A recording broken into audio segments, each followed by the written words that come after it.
Thanks for inviting us in. It's now 11 o'clock. The city of Indianapolis one step closer to having a new permanent snow removal policy. That proposal is now heading to the full council after passing out of committee tonight. Our Logan Gay was at that meeting this evening and shares what this means for Indy residents. Logan? Well, Scott, this is good news for Hoosiers. The Public Works Committee is recommending the council pass this proposal. If that happens, Hoosiers should see a big difference the next time we see heavy snow.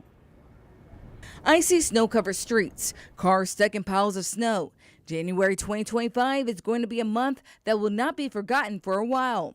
The state got one of its biggest snowfalls in years, and that's when thousands of Hoosiers learned that more than 1,000 miles of residential roads were not included in the city's policy, which meant they were left to dig themselves out or hire a snowplow contractor. Now, outcries from those residents is leading to this historic change to the Indianapolis snowplowing ordinance. Now setting it up to where there is going to be a threshold. So in this city, what we're saying is that at 2 inches of snow, the connector streets are now going to be plowed. That is a part of city ordinance. And at 4 inches of snow, all of the residential streets are now going to start to get plowed. Now there are some exceptions. Perhaps if it's going to be 45 degrees the next day, we may not come out and plow, assuming that the warmer temperatures will help melt a lot of that snow. Now, how DPW plans to get this done, well, that's up to them. So we've just came in and said, look, we want our residential streets plowed at this threshold. We want to make sure the connector streets are plowed at this threshold.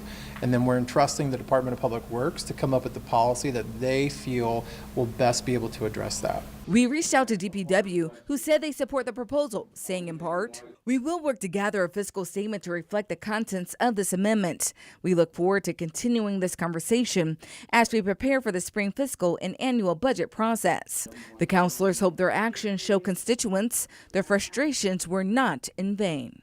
We heard the constituents' frustration, and we wanted to make sure that we took care of that and worked for them, and that everybody was working together to make sure that we had a good product for them. So after the committee's unanimous recommendation for the proposal, it now heads to the full council for a vote on April 7th.